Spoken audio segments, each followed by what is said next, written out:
start off with the land acknowledgement. So welcome to Treat Tuesday and Chat Reconciliation. And today we have a guest, Dr. Laura Forsythe. And I'm here today on the beautiful unceded traditional territory of the Gitwagats of the 9 allied tribes of the Tsimshian First Nation of Laqwalams and Matlakatla, BC. And we're joined today in Terrace, which is also Tsimshian territory of the Lakibu, and Vera Durward, who is the spokeswoman for that area. And I'm just going to, I think we are a bit pressed for time, and that's just because many of us do have teaching to get to. But Laura, could you just introduce us in a way that you're comfortable with? Yeah, it's so nice to see you. Yeah, for sure. And so I am on different territories. So I'm gonna first say in my own language, which is Metis, our land acknowledgement here, which is dans le Metis de Jorain de Nikinak et Gua dans le Nishnabeg, le Cri, le Oji Cri, le Sioux, puis le Dene Nishtem, le PE, le campus, the University de Winnipeg, Ashtiwa. So the University of Manitoba, where I work as well, and the University of Winnipeg campuses are located right here in the heart of the original lands of the Anishinaabe, the Cree, the Sioux, the Pete, and the Oji Cree. We're in a transitional phase here in Manitoba where we are starting to call folks the names in which they wish to be called, as opposed to previous. So I'm learning 5 different languages, which is really exciting. But of course, we're on the homeland of the Métis Nation. This is where I live and I work and I study. I also want to acknowledge that my power today that's bringing me to you is from Treaty 5 territories. You can see it here on the map provided, and that my water actually comes over in Ontario in Treaty 3 in Shoal Lake First Nation. I'm going to drink tea the whole time, so you'll be seeing me drinking that water the entire time we are together.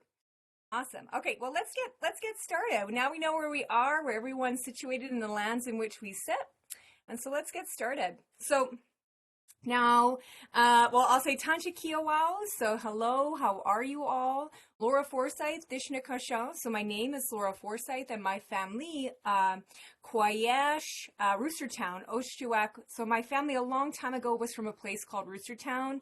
If you knew Manitoba history, you'd know that we were dispossessed in the 1960s, and that now we live in Winnipeg. So Enoshima Famille, Winnipeg Wikiwak. So Winnipeg swallowed us up, and it's now Winnipeg land.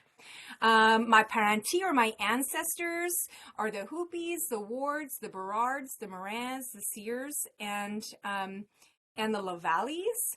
And I'm a Chief, so I'm Métis, and I grew up here in the Red River settlement. I did do an 8-year stint doing a couple of degrees out in British Columbia, beautiful British Columbia. But my maternal great-great-grandmother, Nora Berard, was born in Roostertown on land known as Lot 31 that is owned by my ancestor, Jean-Baptiste Berard. And my lineage includes Joseph Hoopy, who fought in the Victory of Frog Plain. And my maternal great-great-grandmother, Sarah Moran, came to Roostertown to marry Peter Berard and came from another place and space within the homeland. I just want to center myself. My family has been in the Winnipeg region since the inception of the Métis Nation and the early 1800s, with our women serving as equal contributors to the pursuit of nation building, and the strength of our communities depend on our women in a Métis matrilineal community. And so not only am I a citizen of the Manitoba Métis Federation, I'm also an elected official at the local level, and I co-founded our own local. So to equate that to British Columbia, in British Columbia you have chartered communities, and so our locals are very similar to a chartered community. And so my research projects are varied, but they're all Métis specific. we're starting a Métis-specific journal. I do Métis-specific programming and creating community for Métis scholars across the country. And so I'm really excited to be asked to come and talk about Métis-specific opportunities for learning over in British Columbia. Having gone to school there, I know that this is something that a decade ago was absolutely lacking. And so I'm happy to come and talk about a few things that you could bring to your classrooms. Now, let's talk a little bit about statistics of like Métis stats, right? So the stats. I will tell you who Métis people are, but very briefly, because I think we talk about identity way too much. All right, so in 2021, 224,000 over individuals reported on the census that they were registered members of a Métis organization or settlement. So why that's important is they're not just saying that they're Métis, they're not just identifying as a mixed individual, but they are actually registered members of an organization which has accepted them. Remember that, because that's going to come back to our conversation. And so there are 624,000 people in Canada who identified as being Métis, who are not card-carrying citizens of any of the governing bodies, but who identify as having Métis lineage. That's why it's important that we include Métis under the umbrella of Indigenous and speak to them specifically. We have specific histories like the Inuit. We have specific histories like every nation across this country, when we're talking about First Nations, have different cultures, identities, epistemologies, ontologies, and axologies. And so it's important to speak to them directly and by name, as opposed to umbrella teaching, which is what we often do. We've just started this journey in the last couple of decades, and so everyone's trying their best. So I'm really excited that you're here to learn specifically about how you can include the Métis in your teaching. In a British Columbian kind of context, historical records document the presence of Métis in British Columbia as far back as the late 18th century. So throughout the years, there are many Métis who are central to many political and cultural movements in the history of the province itself. And in 1996, the Métis Nation of British Columbia was formed to be the representative organization of Métis in that province. I'm also aware, having lived there and been there, that there is the British Columbian Métis Federation as well that represents a subset of Métis folks in the province. Now, according to the census, there's over 97,000 people living in British Columbia, right, who identify as Métis. And 25,000 people are actually are registered citizens, check genealogies, and are in your space, right?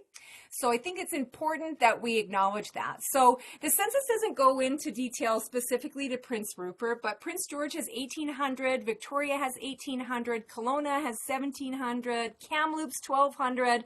So odds are there's some Métis folks in your area, right? They're there. So I think that, what do we think about, why would we do this work? And when we think about these numbers, I want us to contextualize it, because a dear friend of mine is on the Council of the Kwantlen First Nation, which is in British Columbia.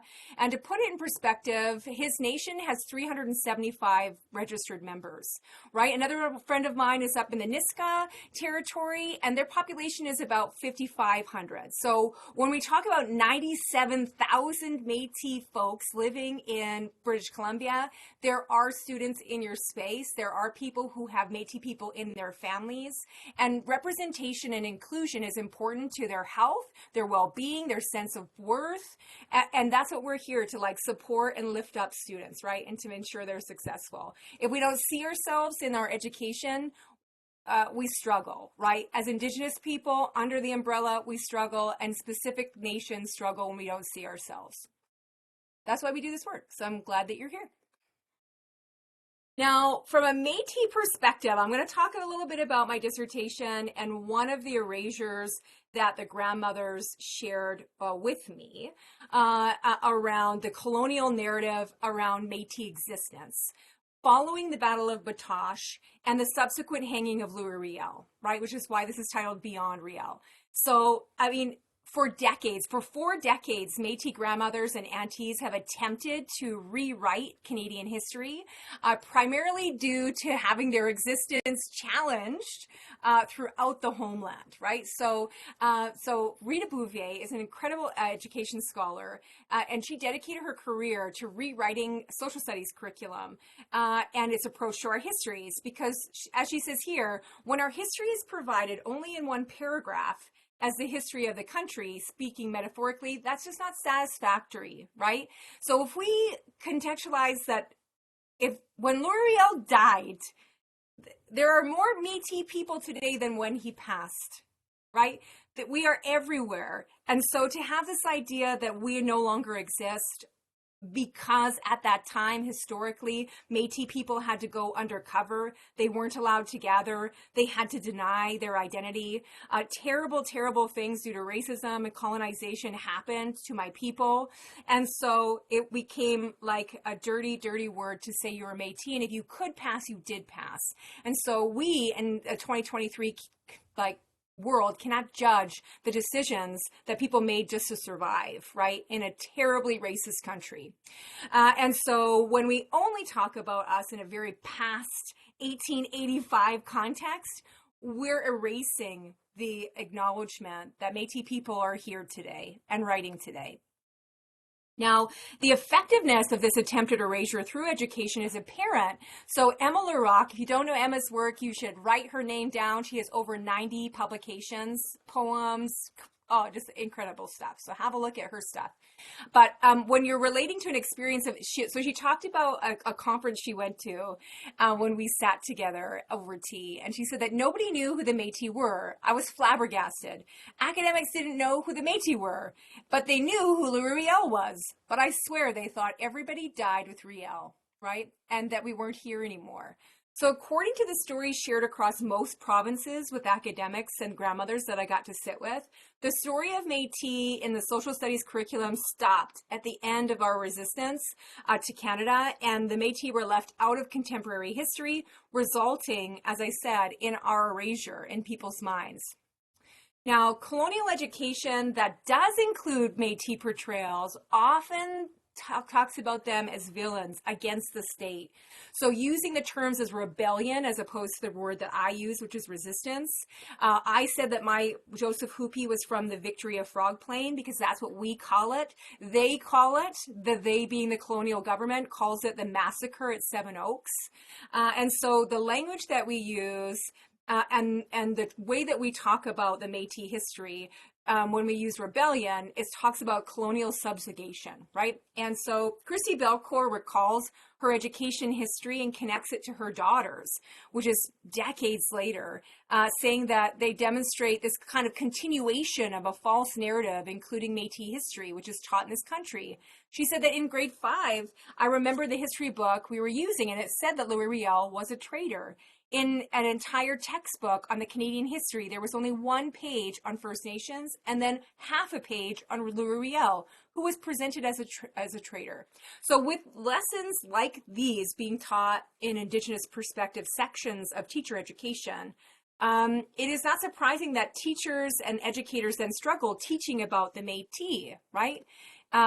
You know, if you want to have this kind of conversation, if you want to spark debate around this time frame, I'm going to suggest that you have a conversation about and turn your gaze to John A. Macdonald, who, despite, during the trial, the jurors pleaded for Louis Riel's mercy. They were physically crying, grown men crying at having to give this a guilty charge, and demanded that the Prime Minister allow him to live. Many Canadians throughout all of Canada were asking for mercy, but he demanded that Louis Riel be hung. So if we want to talk about, if we want to have a debate on what kind of character someone is around this time, let's talk about John A. Macdonald and not about Louis Riel potentially being a traitor. Now, due to colonial education, there's a lack of knowledge. We don't carry with us a base knowledge of who the Métis people are. It wasn't present in our K-12 education, and most likely not present in your post-secondary education either, which means we don't really have the tools to bring this content into the classroom that respects actual Métis history, right? This is a real struggle that we're having now. And so Christy revealed that some of the complex issues are surrounding actual teachers' abilities. So I, at the Faculty of Education, teach teachers. That's what I do for a living. And I teach postbacks to teachers who are in the system and pre-service teachers. And so Christy was asking this question, like, do the teachers really know anything about Métis people or Indigenous people as a whole under the umbrella? And she said, well, most don't really. But they still don't understand Métis people. And they always say, oh, well, Métis people are just mix of Europeans and First Nations. And so that is problematic. So if that's the way you're understanding, that's not true. You can't be half Tsimshian and half Swedish and be a Métis person. That's not right. That's not right. You might be non-status. You might be, you might still be a status member of Tsimshian, but you're not Métis, right? And so I want to talk a little bit about the definitions of like, who is Métis? Who do we consider as Métis? And who do the Métis National Council consider? I don't have the Supreme Court decision because it's ambiguous and it caused a lot of spark and debate in community. But so in the Constitution of the MMF, which I am an elected member, it says that Métis means a person who self-identifies as Métis. One, check. Is of the historic Métis Nation ancestry. Check. And is distinct from any other Aboriginal peoples and is accepted by the nation. You need all four of those things to be considered a card-carrying Métis person. And that's the language that I use. It's not language of the nation, but it's just a way of understanding. So now, what is the Métis National Council, which the Métis Nation of British Columbia follows? Again, you have to be a person who self-identifies. You stand up and you say, I am Métis, right? We don't say who's Métis. We don't make people be Métis. They come and they say, I am Métis, and I'm from the historic Métis Nation, which means that there are people known as half-breeds back in the day that resided in the Métis Nation homeland and can demonstrate that their ancestors were part of these pivotal moments in time in which our nation came together. So like the victory of Frog Plain, like fighting with Gabriel Dumont, like fighting alongside in the Battle of Batoche. These are instances and moments in which our flag was flown and we came together as a community. Were you part of the historic buffalo hunts? Were your ancestors at these moments? So it's not about being a mixed person. It's about being a part of a movement to create from peoplehood a nation. And then they say, okay, where's the geographical area? And then they have this really cute blue map now, which I've shown you and I'll show you again. And then what the piece that talks about you have to be distinct is because the colonial government does not allow us to be both First Nations and Métis. Even though you can have two grandparents and a parent who is a status First Nation and two grandparents and a parent who is Métis, you are not allowed to claim both in the eyes of the colonial government. So you have to make a choice, and you have to make that choice once and only once in your life. Once it is made, it is made forever. Like you can't go back. It's totally ridiculous. I argued against it. I get in trouble about it a lot, but I think that you should be able to say who you are and who your grandparents are, both sets. But the government does not agree with that statement. And then, of course, that you are accepted, right? That you come forward and that your nation and your people claim you. So that's where there's some issue around Fati, we call them, so fake Métis. And if they don't meet these criteria, and they have this other ancestry, which I've talked about, that they have perhaps in Quebec, like one ancestor in the 1600s who happens to be like Mohawk, that doesn't make them Métis. And so there's a whole thing. There's so much literature out about identity. I'm not going to go into it anymore. You can find it, but this is how we define ourselves when we talk about who is and who is not Métis.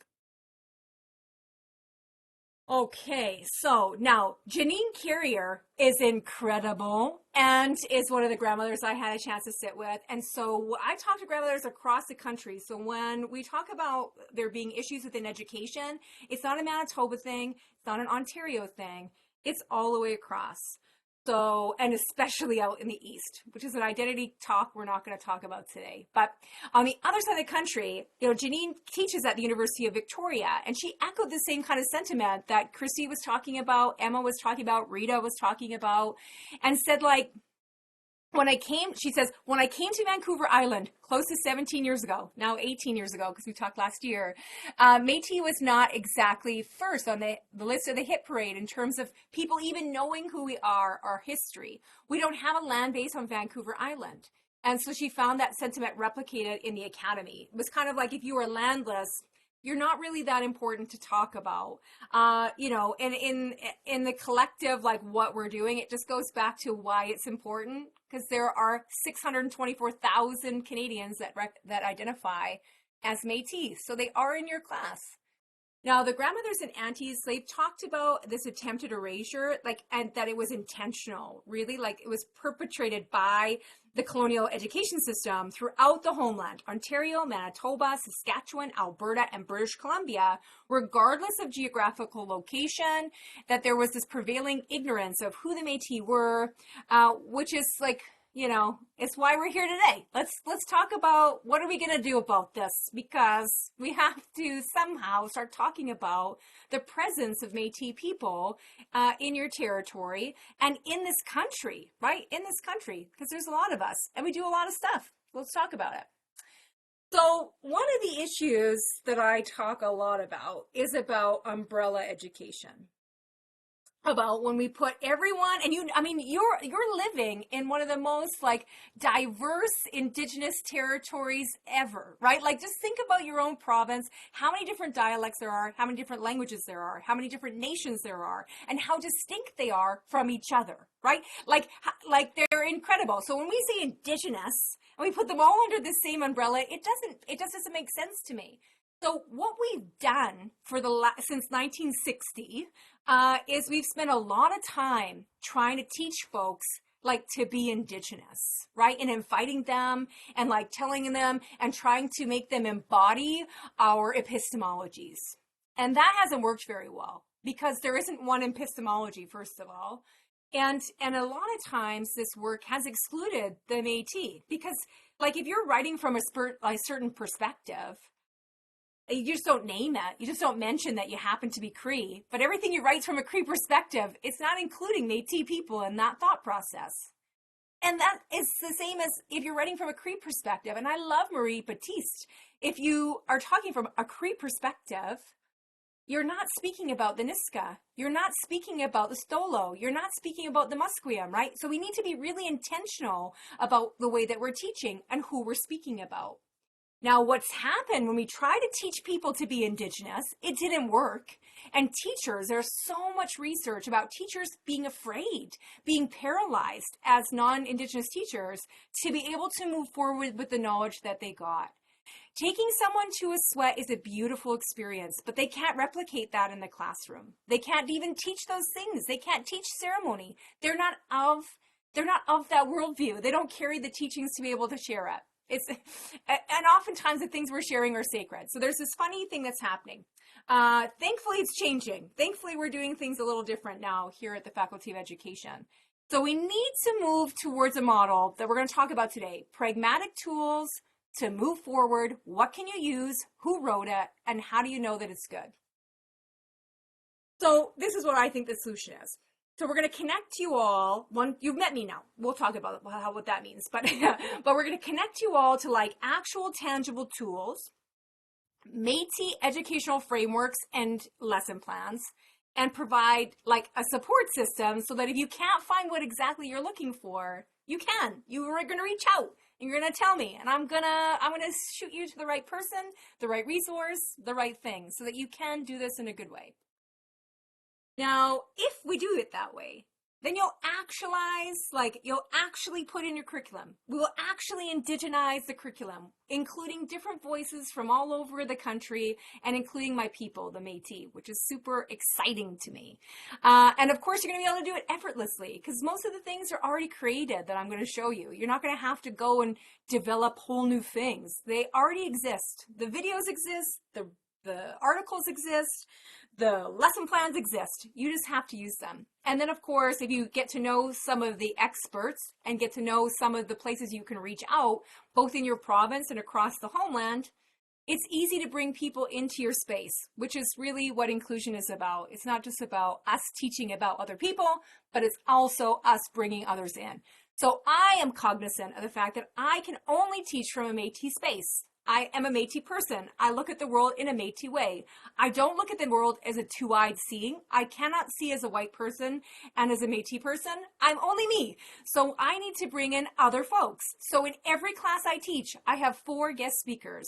This is part of my contract. I said every class I teach, I'm going to bring in 4 guest speakers. And I bring people in from coast to coast, literally to coast, because I had an come to my class last night, and they teach and they talk, and so that's a really beautiful way. If you can get funding, it's a beautiful way to do this work.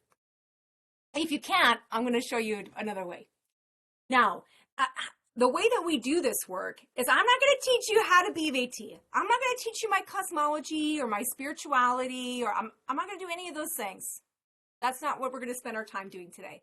And we need to recognize that it's not working. That's not working. It's beautiful. And as a personal journey, as being an incredible ally, I invite you and hope that you will go to as many different kinds of things that you can be invited to. Go to the powwow, be involved in sweats, go, be part of like various different maker workshops. If that develops you, that's fantastic. But it's hard to carry that forward into your teaching, other than you're just like a better person, I guess. But all right, so let's get started. How are we going to do this? One, I'm going to show you how to build your knowledge. I'm going to show you how the best way to like collaborate and use the voices of, utilize the voices of Métis educators and thinkers and creators and knowledge producers into your practice. And then I'm going to talk about how to include them as guest speakers into your space. Okay, so I recognize that these things don't exist, so I like to speak them into the world that someday they will. Now, in many institutions, mandatory classes are a thing, right? And that's beautiful for those coming behind us, right? That we've created a world in which that our inclusion as Indigenous people is there. But for us who've already have doctored or are already instructors, that becomes really difficult because we're already done. We're there. We're now in front of the classroom. We're no longer learning. So this is for the future generations that our inclusion are in these classes.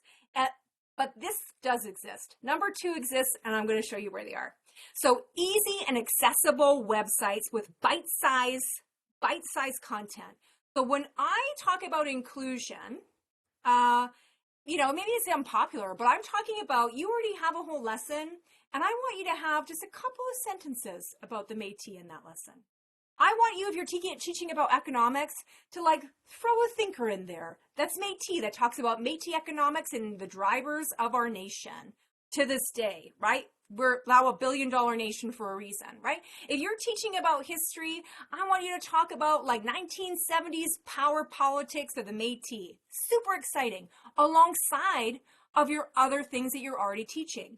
This idea that we have Métis Week, I teach in Indigenous Studies, and every class I have that is developed by someone else, we have Métis Week, and we only talk about the Métis 1 week. We only talk about the Inuit 1 week, and then we only talk about trees 1 week. But in actuality, these histories and these people go through all the weeks. So if you can put in just a little bit, bite-sized nuggets of knowledge about people and their experience with whatever you're teaching, what a beautiful thing, right? What a beautiful thing around inclusion. And I think, and I'm so happy that I've been invited today because your institution gets it. Your institution understands that there's a gap. We have a knowledge gap between the generation coming and the generation who's already here and already teaching. And so we have to do something collectively to solve that problem. But okay, so here's 2 I want you to write down. I want you to know them. I want you to go there. I want you to click around in their website. So the Rupert's Land Institute is incredible. It's based out of Alberta. It's in partnership with the University of Alberta and the nation, Métis Nation of Alberta, heavily funded, amazing stuff. And if you're oh, it's K-12, Laura, I can't possibly teach it.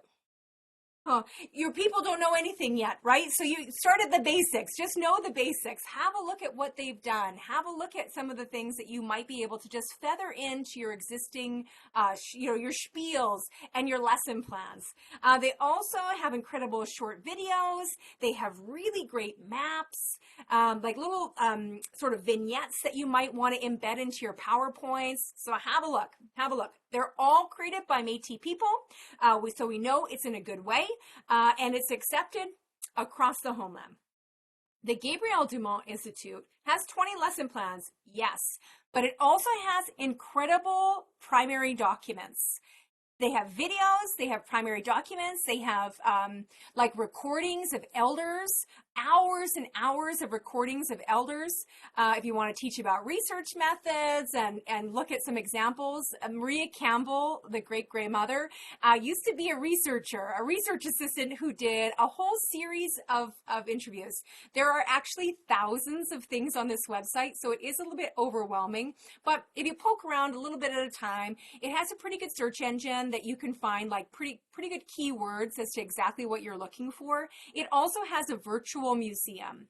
So there are some pieces that you can invite your students to go and play with and find information about the Métis on this Gabriel Dumont Institute.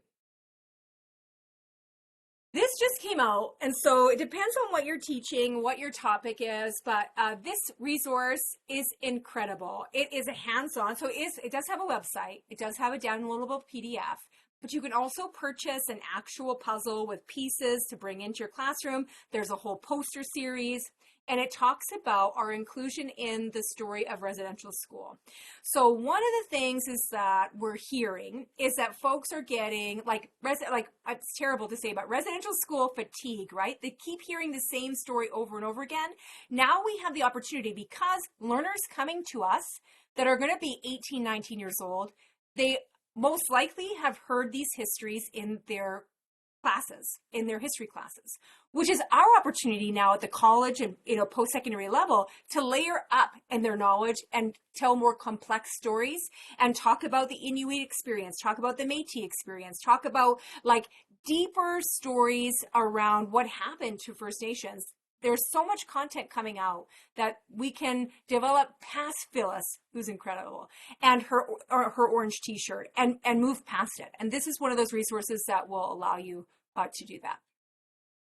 Beautiful. Digital stories. It's incredible. It's made by Yvonne Pratt, Poitras Pratt. So good. Because of the pandemic, there's some really good things that have happened.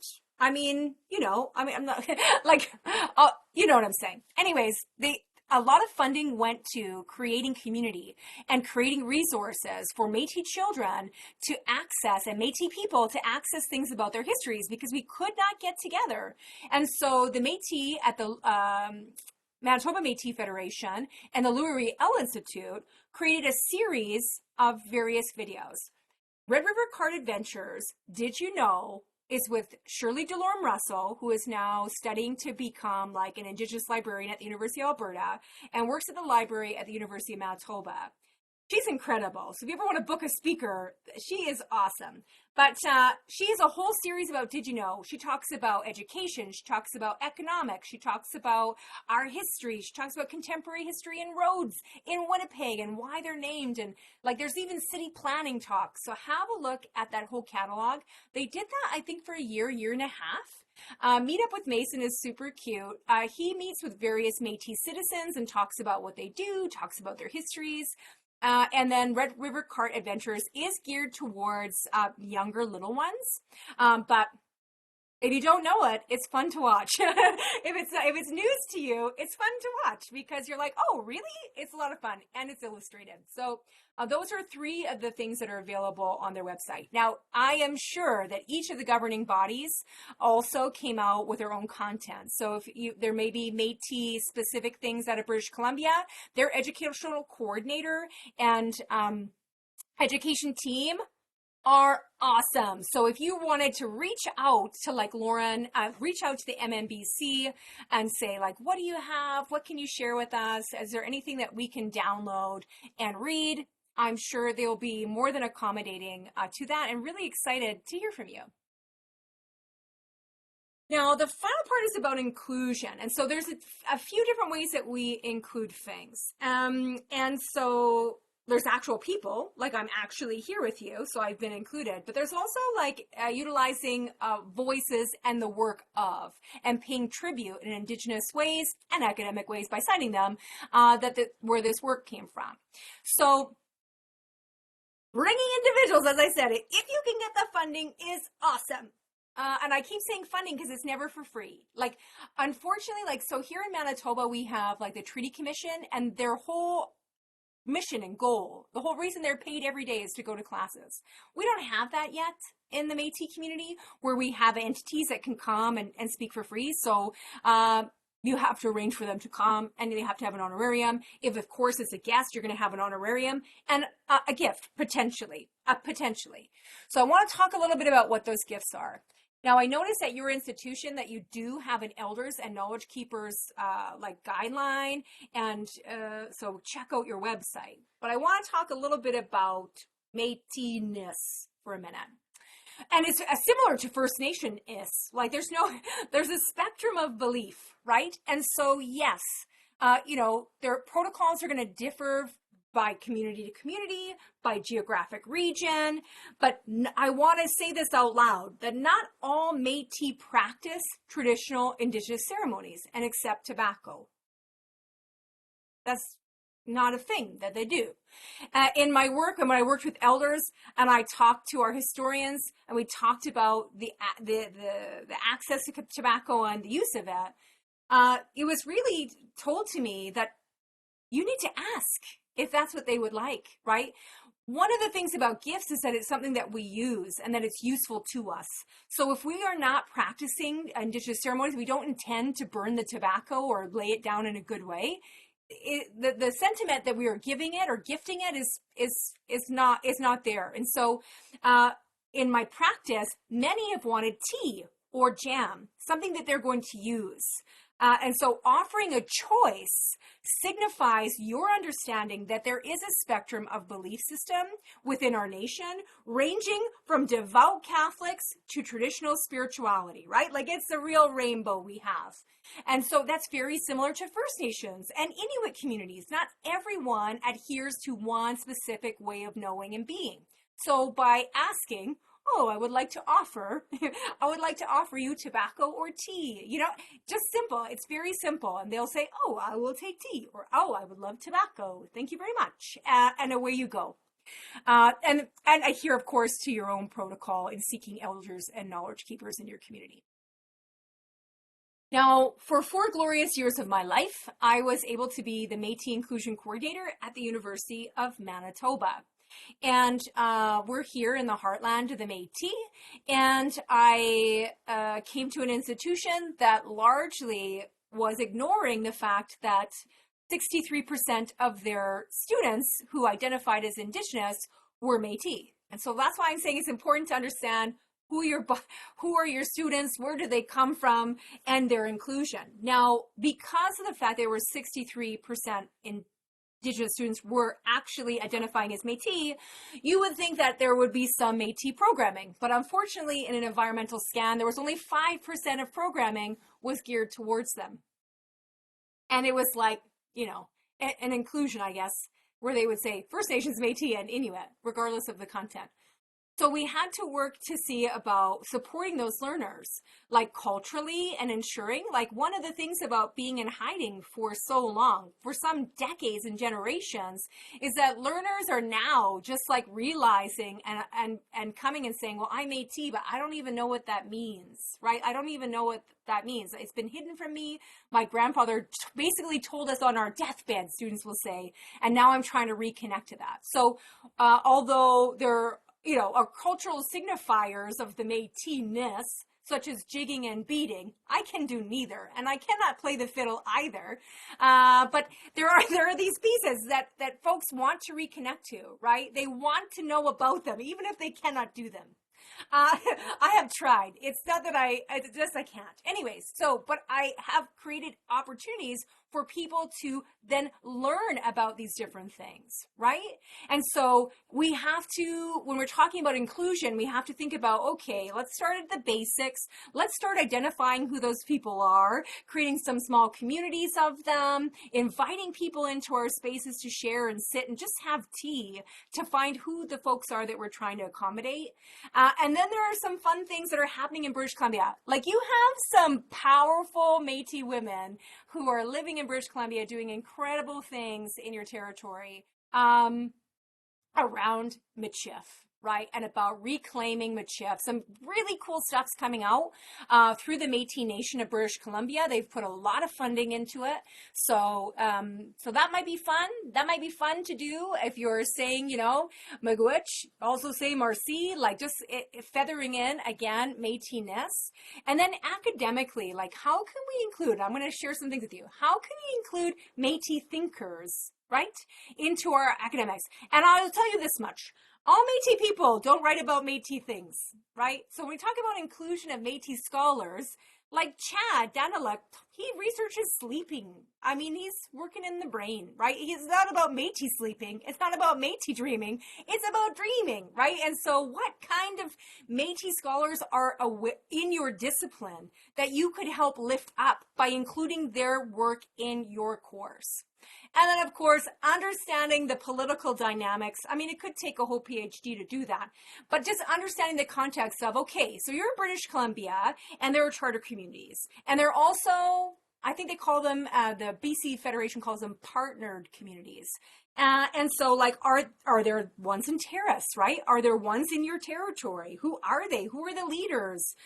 You know, if you're going to be reaching out as an institution, should you be inviting them? Do you know them? Those kind of things, so that you are aware if a student says to you, oh, I don't know how to do this. If you have that relationship, you can say, oh, I know so-and-so, and away you go. So, okay, there are three ways. Well, there are three things I want to mention about inclusion. So one of them is to include contemporary Métis scholars in your field. Include them. They don't have to be talking about Métis things, but make sure that you're including their work. And include content written about the Métis into your course. As I said, my expectation is that you're not going to all become Métis scholars and only write about Métis studies. But I'm saying, like, hey, if you're teaching about something, let's throw some Métis-ness in there. And then I want to surprise you and say that not everyone writes about identity. It may seem that way. That's all we ever talk about. I purposely really don't talk about it very much in all the publications and conferences and everything that I put on. We don't usually have an identity panel. I'm over it. I know who we are. We know who we are. We know who we aren't. And let's just move on and talk about other things. This piece here I want to highlight. This is a contemporary piece of beading by Catherine Boyer. Dr. Catherine Boyer is at the Fine Arts Department in the University of Manitoba, and she's amazing. So I just like to give her a shout out. I'm going to shout out some more right now. So my work specifically looks at lifting up the voices of Métis women and their work. So that's why I'm saying, if you want to know something about something, just reach out to me and I will tell you if I know someone, and if I don't, I'll find out. But I'm going to introduce you to 13 grandmothers right now.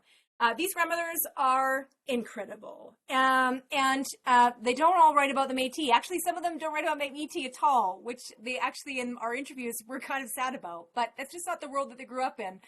It wasn't possible 40 years ago to really talk about Métis folks. That's not a thing we were doing.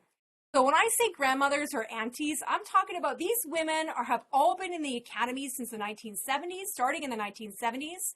Their publications started in the 1970s.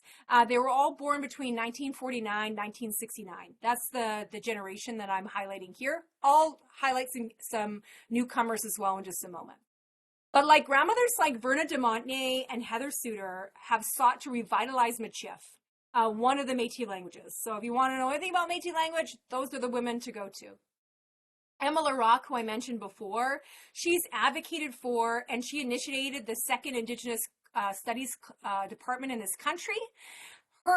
She writes about feminism, she writes about racism, colonization, a stereotype, like incredible catalog, 90 publications this woman carries with her. She's I love her.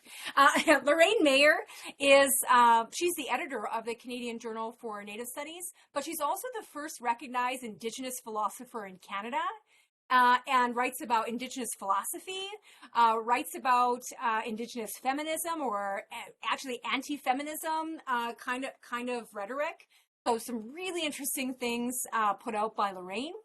Rita Bouvier and Verna St. Denis, they work specifically in Indigenous education and have a decolonial approach to education. So they actually reframed how that works. Like, if we want to talk about grandmothers and their work, they talked about anti-racist education like 4 decades ago. And they've been writing about it since. Verna just had a new book come out called White Benevolence in the helping professions. It talks about justice. It talks about health. It talks about education and what's going wrong in those industries towards Indigenous people.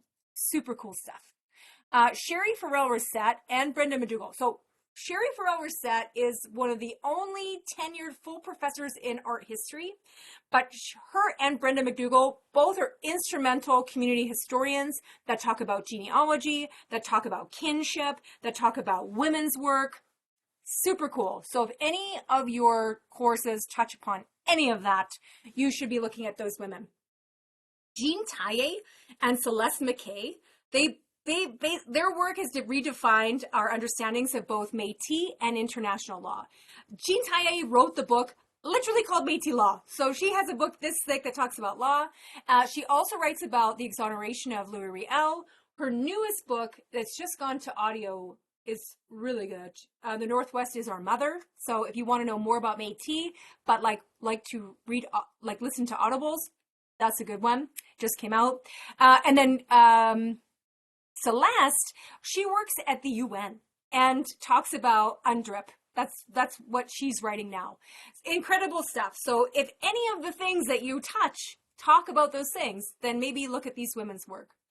Kim Anderson, Christy Belcourt, Janine Carrier, they have all helped us to understand through their catalog, through their publications, Métis ways of knowing, gender, art, and kinship. So if these are things that you touch upon, these are women you want to look at their work.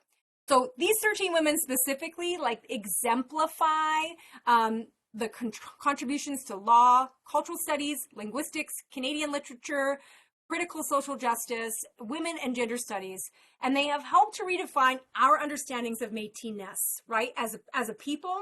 So if you're looking for work to embed into your practice, these women have it, is what I'm going to say. Now, if you're like, oh, there's only 13 of you. No, I'm just saying that these are the women's work that I know a lot about. So these are the women in my dissertation. Now, because of my work in my dissertation, we talk a lot about Métis women and a lot about Métis women. How many are there? And so on a lark, my friends and I were chatting online, and I was like, I wonder if we could name 100 of them, right? Do we know 100 women who are publishing today? And yeah, we do. So here's 100 women's names that we came up with in 5 minutes. And we're like, okay. And they write about all things, community health, economics, literature, politics, everything you can think of, these women are writing, right? So we're like, yeah, they're out there. They are out there. So Métis scholars that you can use, and I know there's men too, but I just talk about women. That's what I do. Daniel Voth, Rob Hancock, who's out at UVic, David Parent. There are men, but I'm just saying that I work in women. So here's some women's names that you can look at. Poetry, law, oh my gosh, right? Identity, data sovereignty, anything that you're talking about, there's going to be a Métis scholar that you can lift up and put on your course syllabus, for sure. I believe that we need to collectively lift up women's voices. One of the reason I wrote my dissertation was about the 13 women who had done all this work. We don't know them. When I say to you, name a Métis woman, you'd say Maria Campbell, who is awesome, who is doing the foreword to her new book, but it's not the only Métis woman who has been doing this work since the 1970s. So I wanted to lift up other voices, right? I wanted to lift up their voices. We have a new journal coming out. The call is going out today or tomorrow. So shortly, there'll be a journal that you can look to that will only have Métis folks writing in it, but it's not ready for you yet. When it is, I'll send it your way. Now, when I say it's an open invitation, I know people say, well, email me if you want. Like I mean it. Like I mean it. If you want to include Métis scholarship in your classroom, no judgment. I will not be like, oh, I can't believe you don't know. Because I know nobody knows. I know that. That's what my whole dissertation is on, right? I know that.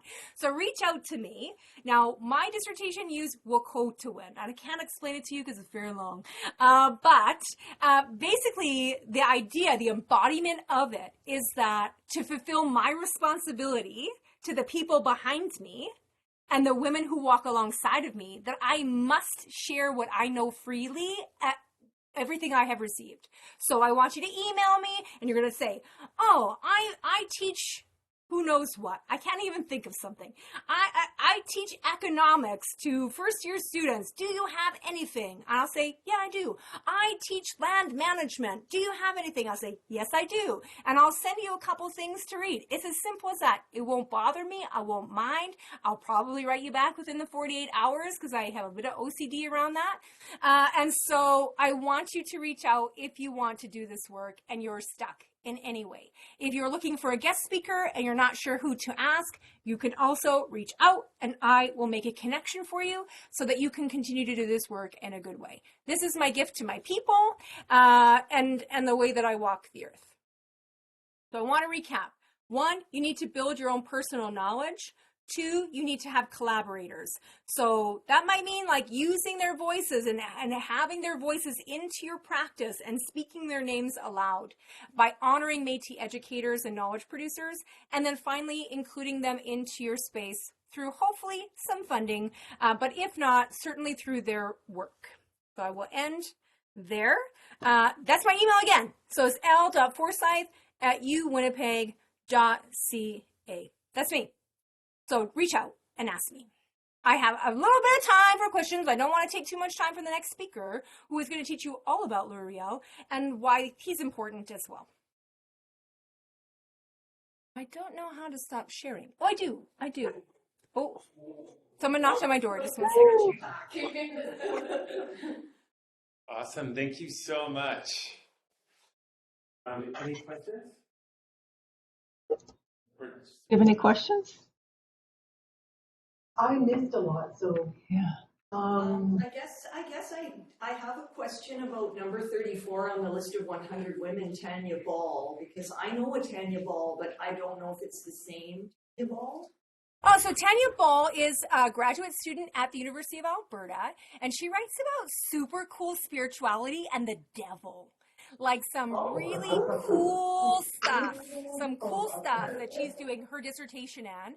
Yeah, so she's looking at Métis spirituality, but like the oral history stories of like our understandings of the devil and dreaming. It's cool. Some cool stuff. I don't know, she might do other things too. Might be the same Tanya Ball, but that's what I know her for. Okay, I'm thinking of a different Tanya Ball. Thank you for clarifying. I think maybe you know the Tanya Ball I'm talking about, Pasha. Yeah, I do.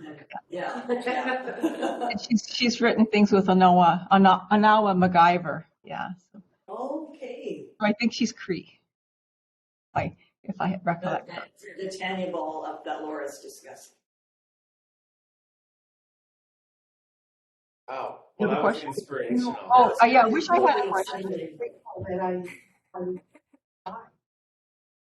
Well, somebody here was just saying how Bernadette was saying how grateful she came by and got some treats and got to listen to Laura. Thank you so much, Laura. That was so uplifting and beyond my expectations. Oh. And I just love how you personalized it to Coast Mountain College. So that just you're just such a great role model. And I was so honored that I got to meet you. And the thing about it, people, is I was in the Vancouver airport heading out and she was heading somewhere else and she called out my name, remembered me. It was like crazy. Oh, that's beautiful. Well, I think that one of the things that we have to remember is like it's not that I despise the Indigenous umbrella, but I recognize the harm it's done to so many people in so many nations. So when I write, I say exactly what nation every author comes from.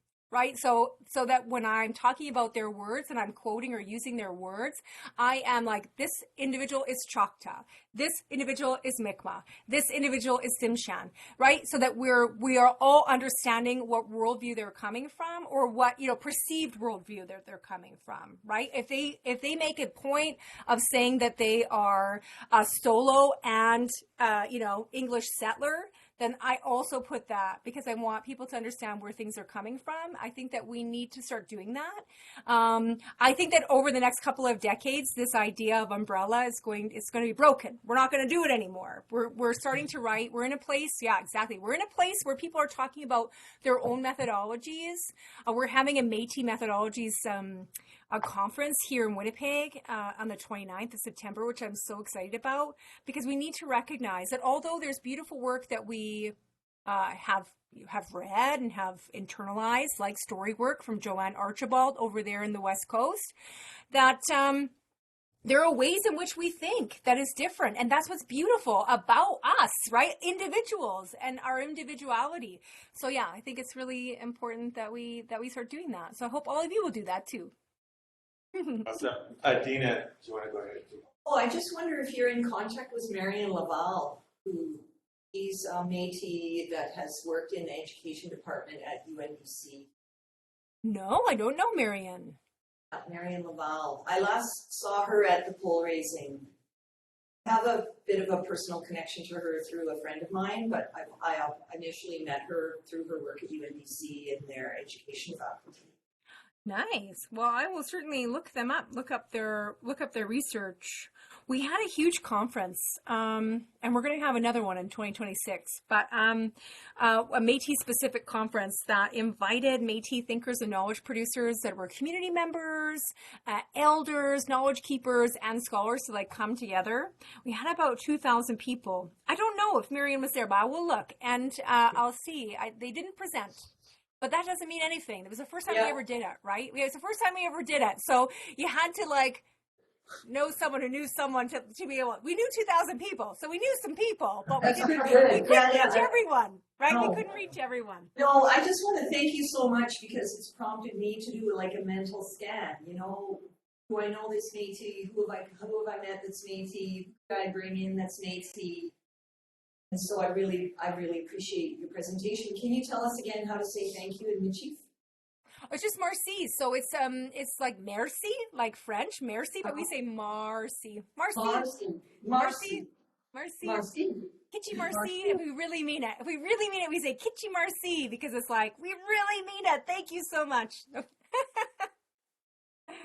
Well, I will say, okay, so I'm going to go, and I appreciate it. Reach out anytime. So I'll say, Kawapametemi, which means I hope to see you soon, which I mean it. So reach out if you need anything. And then, of course, we'll be in touch via email, and, of course, I'm on social media, all that kind of fun stuff. And I'm at the institution. So if you're ever by in the Winnipeg region, let me know, and maybe we'll get some tea. Awesome. Madu okay. Cho. Big thing. Madu Cho. And I'm going to do, that's Peltan. I'm going to do a draw for this with the participants. Oh, Chelsea. Amazing. Yeah, so good. She's a PhD student at the University of Alberta, and also a lawyer, Cree speaker, incredible Métis woman right there. Yeah. You want that book. You want it. You want that book. It tells beautiful stories. Mm-hmm. So, do you need names? Or no, I recognize everybody actually. Oh, good. Do you want All right, to come everyone. Well, hey. Bonsoir. Say have a good night. Yeah. Take care. Up in the air. Oh, your name is in here too. I just didn't put Woohoo! I went upstairs. I didn't have any Métis stuff. So I grabbed 2 Cree authors because that was in her area. Oh, and I don't need to record it, do I? Okay. Oh, you draw it. That's why. Yeah. Oh, I got the internal mill. Bernadette just drew her own name. She had a magnet on her head.